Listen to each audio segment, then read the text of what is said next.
tidak hadir, tidak masuk. Siapa? Bapak. Ada yang tahu berita dari beliau?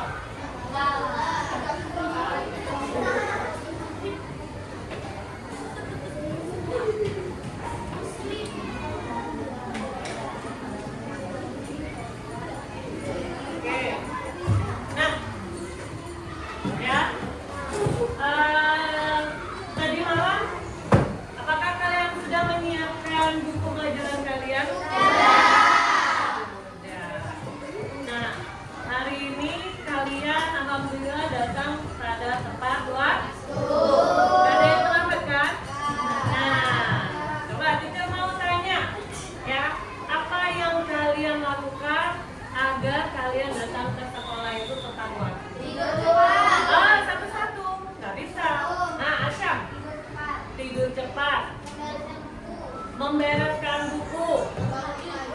Bangunnya pagi. Paginya jam berapa? Jam 5. Ada lagi? Tadi membereskan buku, tidurnya cepat, bangun lebih awal. Ada lagi? Tidak berganang sama dengan tidur cepat. Ada lagi? Apa yang kalian lakukan agar kalian besok pagi-pagi itu tidak lambat? Ya, ada. Masang alarm. Betul. Ya, berarti kalian menyusun strategi bagaimana besok pagi di hari Senin tidak datang terlambat. Nah, ketika kalian melakukan hal demikian, itu sudah kalian berpikir komputasional. Apa nah? Komputasional. Ada yang tahu itu komputasional? Kenal dengan komputer? Tahu komputer? Tahu. Bagaimana komputer itu bekerja? Pernah pegang kan? Laptop, komputer. Nah, bagaimana dia bekerjanya? Ada yang tahu? Komputer bisa digunakan kalau ada listrik. Ada apa lagi? Apa? Internet. Apa lagi? Ada baterai. Apa lagi? Ada mouse. Nah, kemudian dia bisa hidup kalau ada powernya datang dari mana? Iya, listrik. Kalau listrik sudah harus listrik nih. Ada listrik nih. Bisa nggak dia bergerak atau beroperasi komputernya? Kalau cuma ada listrik? Tidak, harus ada apa? Kita manusia punya otak bukan? Nah, kita nggak yang mengoperasikan komputer ini? Iya, berarti dia harus ada apa dari otak? Pikiran apa lagi supaya dia hidup? Harus ada perintah. Nah, itu yang nanti akan kita diskusikan lebih lanjut, ya, tentang komputer. Ini tentang coding dan kecerdasan artifisial. Saya rasa tentang AI atau kecerdasan buatan itu bukan hal yang baru, bukan dengan kalian. Kalian pegang handphone, punya. Diceritakan secara tidak langsung kalian sudah pegang AI, ya? Pernah menggunakan AI? Nah, ada ya. Nah, tapi untuk kali ini kita akan melihat tentang berpikir komputasional. Berpikirlah secara komputer. Tadi sudah mengantarkan kalian bagaimana kiat kalian supaya tidak terlambat di sekolah. Oke, ya. Nah, sebelum ini kita akan lihat tujuan pembelajaran kita hari ini. Oke? Tujuan pembelajaran pada hari ini kalian akan melihat ya bagaimana berpikir komputasional. Dengan begitu nanti kalian bisa menjelaskan apa itu berpikir komputasional. Setelah kalian tahu apa itu berpikir komputasional, kalian bisa menyebutkan contoh kegiatan sehari-hari dari berpikir komputasional dan menyusun langkah-langkah penyelesaian Jadi kita hidup ini beraktivitas sehari-hari pasti ada masalah. Benar? Nah, bagaimana kalian mengatasinya berpikir cepat, tersusun, terorganisasi? Itu namanya berpikir komputasional. Dari berpikir komputasional ini nanti kalian bisa menciptakan belajar coding, yang menciptakan aplikasi. Ini landasan awalnya. Oke?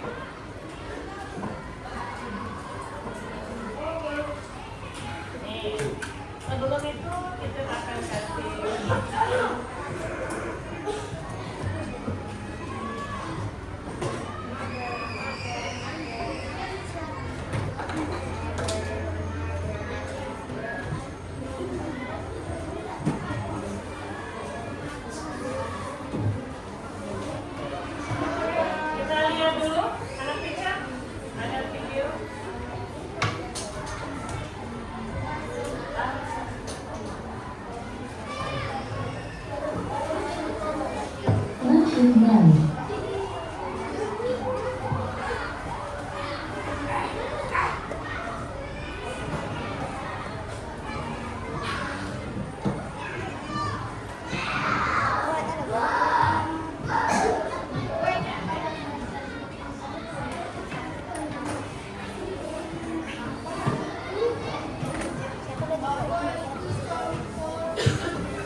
komputasional adalah proses berpikir untuk menyelesaikan masalah dengan efektif dan efisien. Dalam ilmu komputer, proses berpikir ini dilakukan sebelum mulai menulis coding atau pemrograman. Jika sudah direncanakan dengan baik, maka coding yang ditulis akan sesuai dengan kebutuhan dan dapat diselesaikan dengan cepat dan tepat. Tapi ternyata berpikir komputasional juga bisa dilakukan tanpa komputer dan tanpa internet loh. Malah sebenarnya kita pun sudah menerapkannya dalam kehidupan sehari-hari, mulai dari membaca buku, mencatat ringkasan pelajaran, hingga menyiapkan tas untuk sekolah besok. Wah, kalau kita sudah bisa menerapkannya setiap hari, berarti kita semua sudah mahir dong.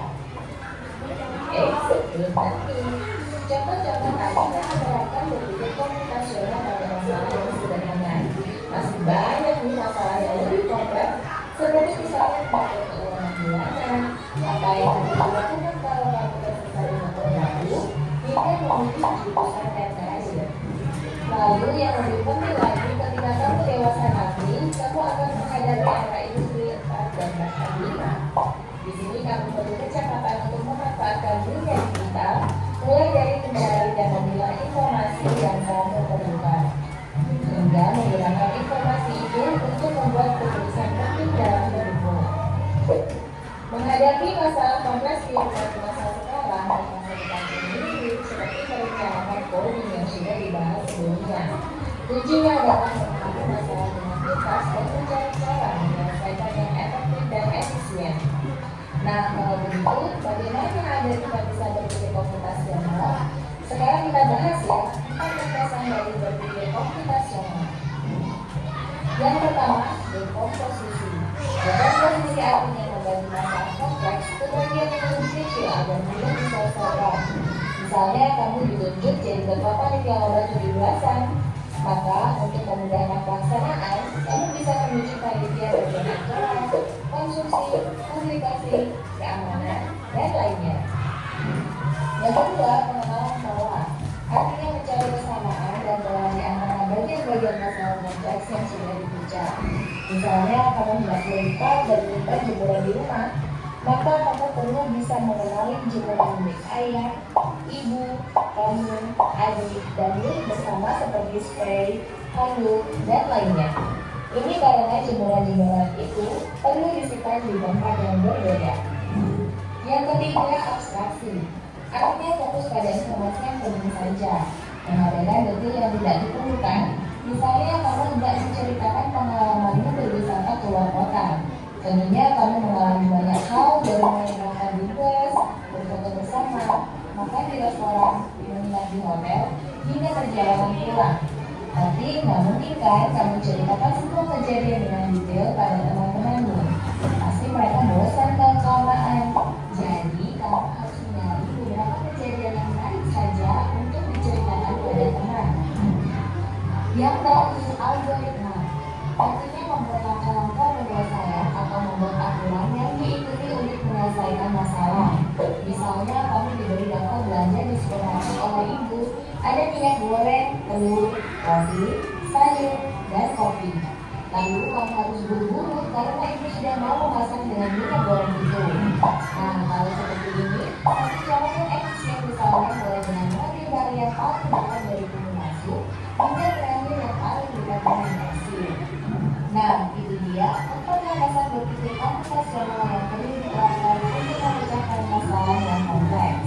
Lalu berikutnya, apakah ada cara untuk mengasah kemampuan berpikir komputasional? Tentu ada. Selain bisa coba kamu terapkan ke masalah sehari-harimu, kamu bisa juga latihan soal untuk mengasahnya. Misalnya, gurumu akan memberikan soal-soal computational thinking di mata pelajaran matematika, bahasa Indonesia, dan IPA dalam kurikulum mereka. Selanjutnya. Nah, dari video yang kalian barusan saksikan, apa yang kalian dapat? Cara berpikir komputasional. Apa itu sih berpikir komputasional? Oke, coba Nadira. Apa itu berpikir komputasional?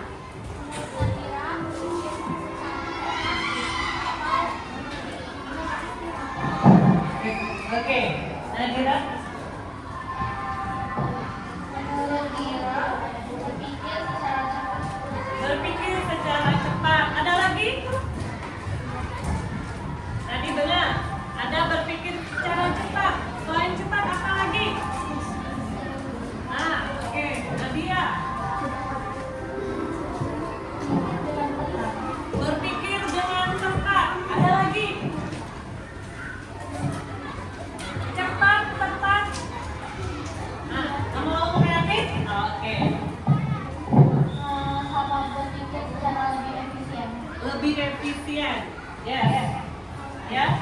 dari video yang kalian dapat, kalian menangkap bahwa berpikir komputasional itu adalah berpikir cepat, efisien, tepat, dan juga harus sistematis. Ada yang tahu apa itu sistematis?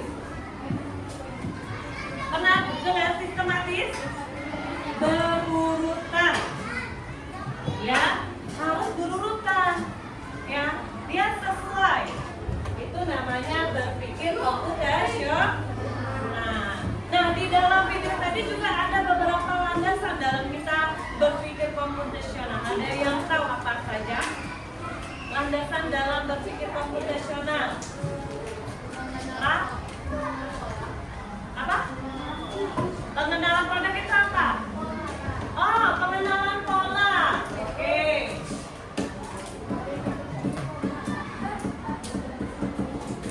Ada lagi? Nah, ayo. Endingnya. Abstraksi. Oke, good. Ada lagi? Nah, pengenalan pola benar. Ya, bagian dari berpikir komputasional. Abstraksi benar. Ada lagi? Algoritma. Nice, good. Algoritma. Ada lagi? Ada berapa tadi? 4. Berarti kita masih ada 1. Ayo coba ingat. Pengenalan pola, abstraksi, algoritma, dan 1 lagi. Iya, benar. Kasih tepuk tangan untuk semua kita. Ya, akhirnya ada yang dekomposisi. Ya, jadi ini adalah 4 landasan dalam berpikir komputasional.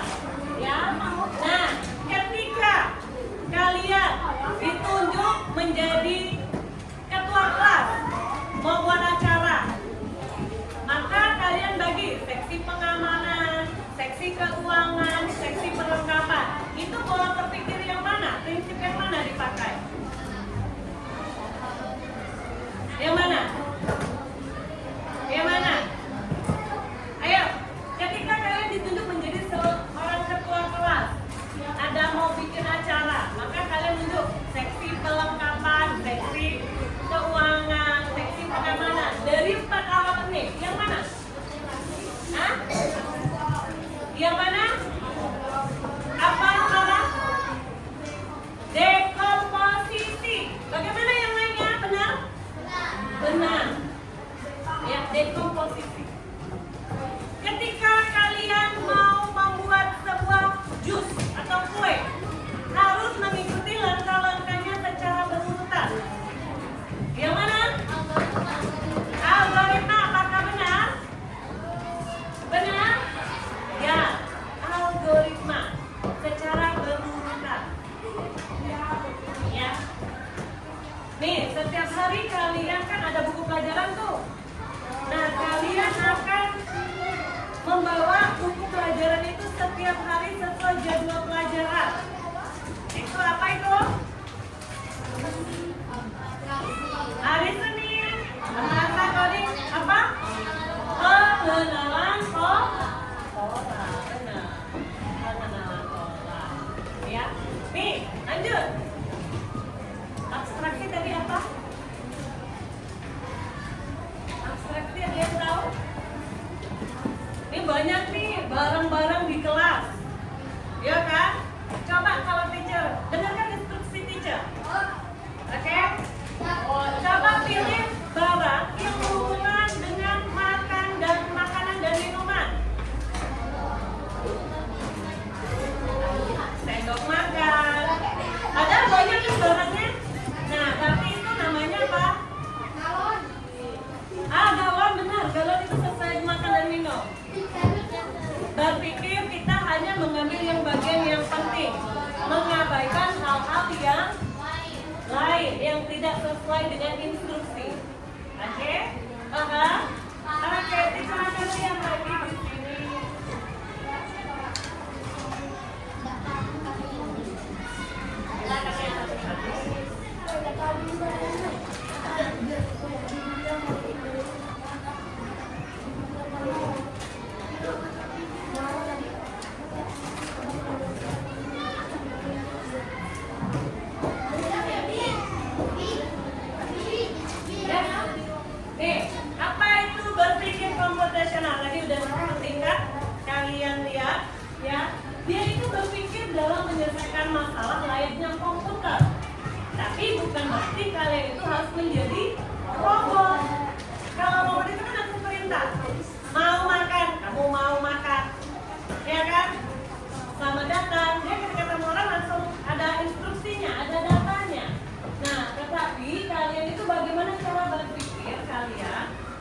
punya otak yang dikasih dengan Sang Pencipta kita, dan itu kita bisa membantu memecahkan masalah.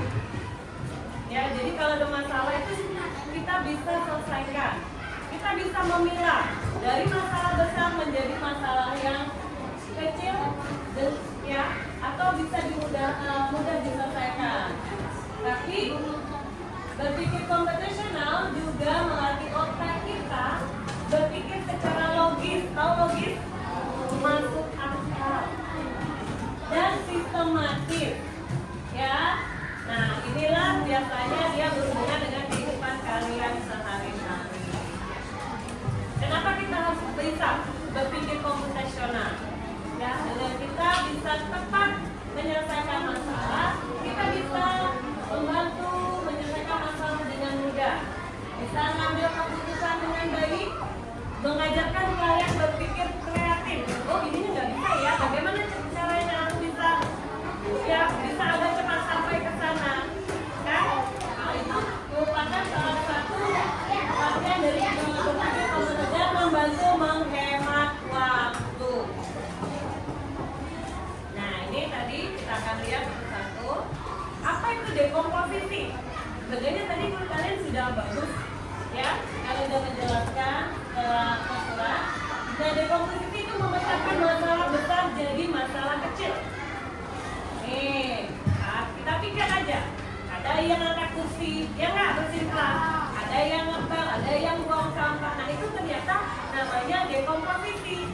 Kalian membagi, memilah-milah, menyelesaikan masalah besar tadi. Kemudian ini ada pola. Ya, pola ini biasanya kita di MTK udah belajar, ketemu bukan pola? Nah, iya, ini terkait secara tidak langsung kalian itu sudah mengetahui, sudah menemukan ini. Ya, kalau 2, 4, pola selanjutnya 8. Lingkaran segitiga, lingkaran segitiga. Selanjutnya segitiga. Nah, untuk mengenal pola ini, teacher akan minta kalian ke grup nanti 1, 2, 3, 4, 5, 6, 7, 8. Kita ada 8 grup. Masing-masing grup pilih satu utusan, ya, akan mencobakan pola. Oke, kita main sejenak. Oleh beres, siapa yang ke depan? Bibi.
bangunan, ya kan? Yang kita lihat bagaimana caranya kita sampai ke tempat tujuan, bukan? Padahal di situ banyak bangunan, ya, dan pohon-pohonan lingkungan. Kalian pasti melewati. Atau ketika kalian baca Google Map, kalian fokus jalannya kan? Ada banyak jalan yang lain. Ini abstraksi dan terakhir itu adalah algoritma. Menyusun langkah-langkah ya dalam menyelesaikan masalah. Ini harus sesuai berurutan. Oke? Nah, sampai sini ada yang mau ditanyakan? Ada yang mau ditanyakan? Tidak. Oke.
Oke,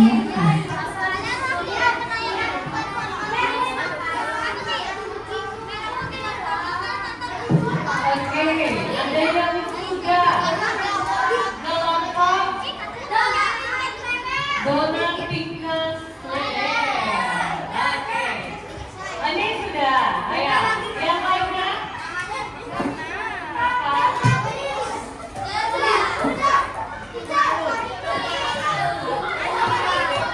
Ya, oke. 2 menit lagi kita akan presentasi apa yang sudah. Tadi kan kelompok depan sudah. Sekarang kelompok belakang lagi yang akan jadi perwakilan. Ya, kelompok belakang lagi yang akan perwakilan.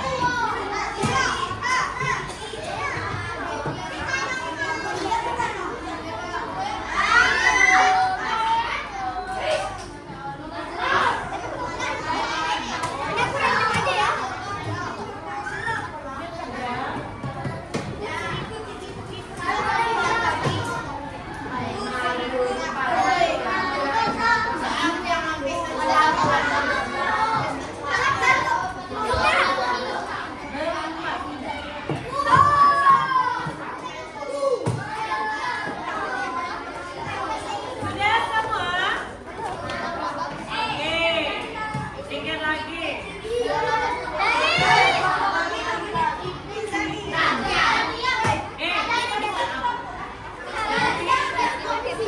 Oke, nanti ke depan ya kalian yang akan menyebutkan nama lawan kalian. Kita hanya menyebutkan lawannya. Oke,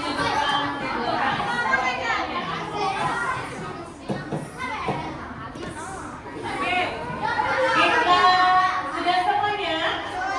Sudah. Terima kasih. Kita minta perwakilan dari kelompok yang Kiren dan kawan-kawan. Ayo silakan maju ke depan. Kiren dan timnya. Satu aja. Yuk. Ya. Nah, yuk.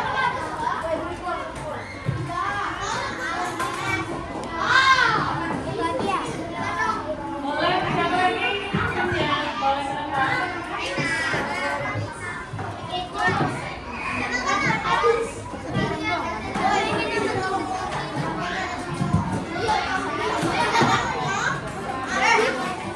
Oke, yang lainnya maju.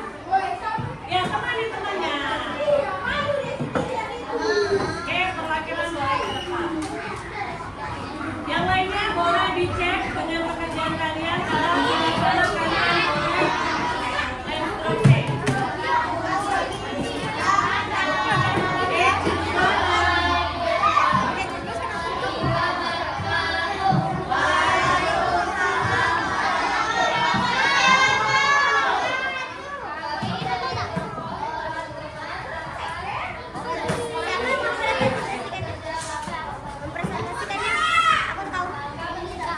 Langkah mencuci tangan. 1. Basahi tangan dengan air bersih. 2. Aplikasikan menghapus kesalahan. 3. Gosok kedua telapak kaki dengan minyak. Fokus kepada area suatu jari. 5. Bilas dengan air mengalir dan selalu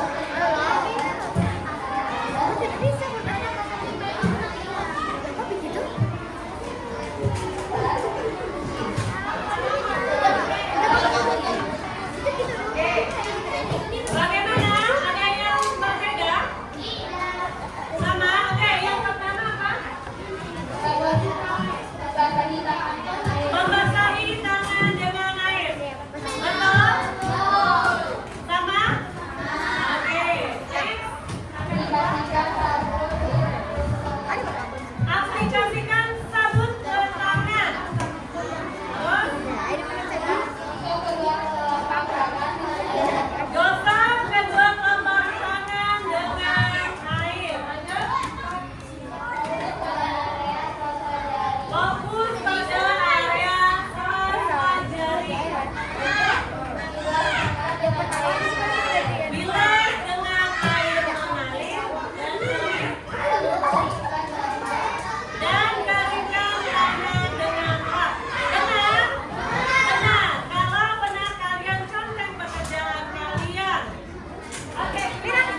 Oke.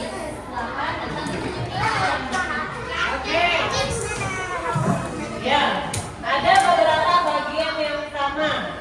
Yang pertama sama tidak? Ambil odol. Iya. Yang kedua, sikat gigi secara memutar. Memutar dulu, baru dia ke atas. Selanjutnya, atas dulu atau bawah dulu? Atas dulu atau bawah dulu? Bawah. Kenapa harus bawah? Ada yang mau berpikir logiknya? Kenapa? Bawah dulu atau atas dulu? Bawah. Gini, logisnya, kenapa harus bawah dulu? Bawah ini kan sudah mengeluarkan kotoran, ya enggak? Berarti udah bersih. Nah, barulah diangkat. Oke? Kemudian, sudah terakhir apa? Baru kita sikat, terakhir adalah lidah dan diakhiri dengan kumur. Oke? Ada yang kembali ke atas. Itulah namanya algoritma. Oke, ya sebenarnya pupuk-pupuknya ada dua, di awal dan di akhir. Tapi di situ pupuknya sebenarnya hanya satu kan? Oke, terima kasih. Tadi tepuk tangan untuk kelompok kata habis. Oke, kami tepuk tangan. Salut.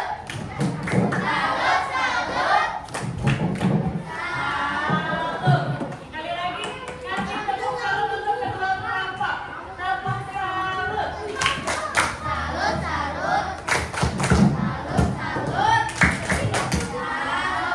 Oke, nah nanti tugasnya tadi yang per kelompok kumpulkan, taruh di atas mejanya jadi satu.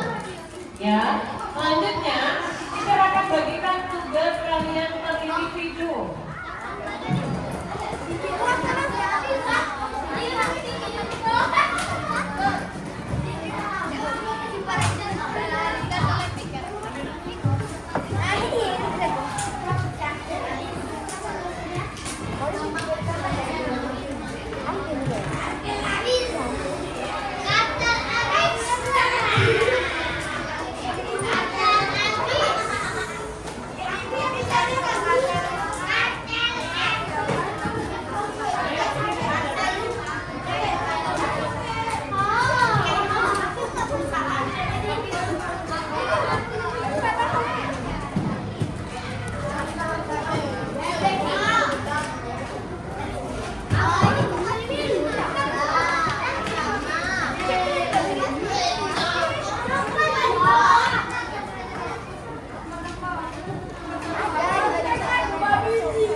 Oke,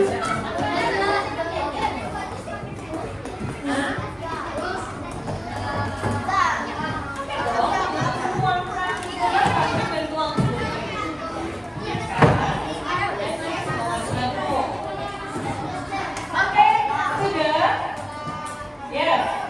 Siapa yang dapat nih? Tolong perhatikan, sebutkan langkah-langkahnya. Yang dapat nih boleh dijawab. Ajarkan satu langkahnya. Kita mulai dari Yumna. Langkah pertama membuat jus mangga.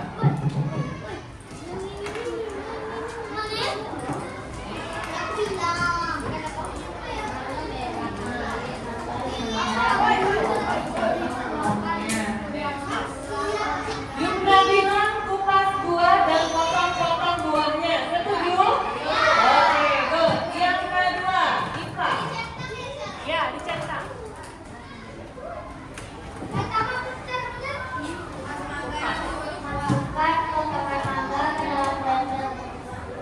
Oke, Iva bilang masukkan potongan buah ke dalam blender. Benar? Setuju? Oke. Yang ketiga, Azza.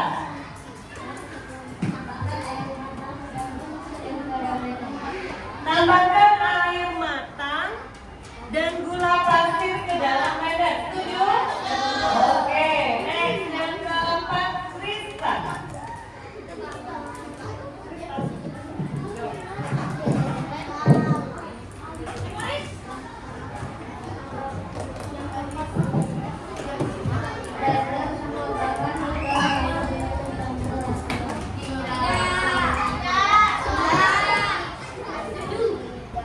Oke, Krista bilang blender semua menjadi tercampur rata. Setuju? Oh tidak, apa yang tercampur harusnya? Oke, tambahkan es batu agar jus lebih segar ya. Ya, next. Setelah itu apa lagi, Siti?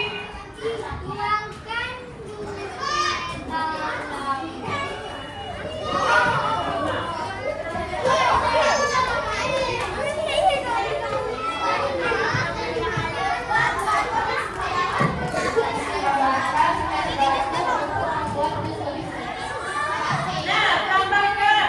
Nah, ini kelima.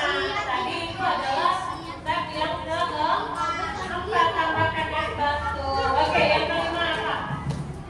Blender semua bahan hingga halus dan tercampur rata. Nah, sudah masuk batu, es batu, gula, buah di blender menjadi menyatu secara rata. Oke, next.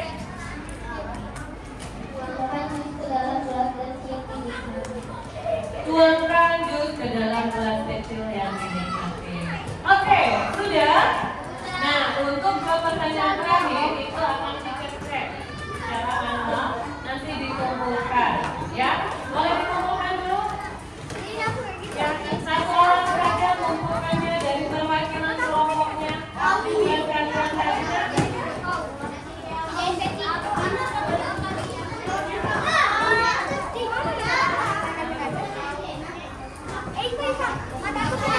Oke, kelompok belakang sudah selesai.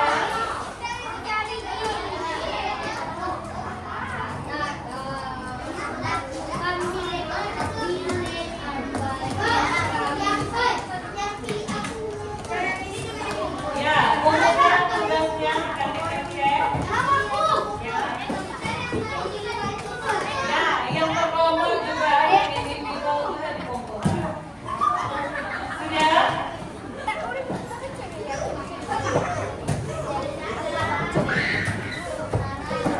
Oke.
dari pembelajaran kita tadi, apa yang mau kita simpulkan? Ya, bahwa hari ini kita sudah belajar tentang berpikir komputasional. Mengapa kita harus bisa berpikir komputasional? Agar kita bisa menghemat waktu pekerjaan, bisa menyelesaikan masalah dengan mudah. Oke. Nah, berpikir komputasional juga merupakan sebuah kemampuan kita dalam berpikir kreatif, ya, sehingga nantinya setelah kita sudah paham berpikir komputasional, kita bisa menciptakan instruksi yang menjadi data dalam pembelajaran coding selanjutnya. Oke? Bisa? Bisa. Oke, next. Di rumah, ya, coba kalian identifikasi kegiatan-kegiatan kalian sehari-hari di rumah. Mana yang menggunakan prinsip-prinsip komputasional? Setiap prinsip berikan satu contoh kegiatan sehari-hari di rumah. Ya, minggu depan akan teacher cek. Paham? Paham? Oke. Nah, sebelumnya, bagaimana perasaan kalian setelah pembelajaran hari ini? Oke, teacher mau minta satu pendapatnya. Nadia, boleh kamu ceritakan bagaimana pengalaman perasaanmu pembelajaran hari ini?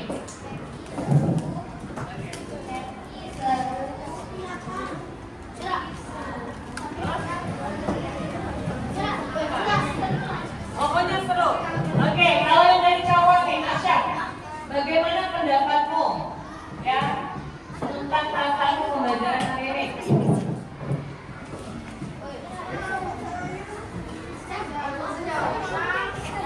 Seru. Oke. Nah, bagian mana yang paling kamu sukai kegiatannya, Nadira? Saat bermain untuk belajar seperti tadi, pola-pola. Oke. Biar saat bermain. Kalau Abifara, bagian kegiatan mana yang kita hari ini yang kamu sangat sukai? Individual. Oh, bekerja individual. Oke.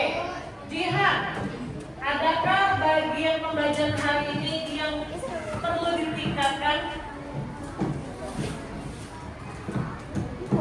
Iya, tentang kegiatan hari ini yang perlu ditingkatkan. Ada nggak kegiatan kita hari ini?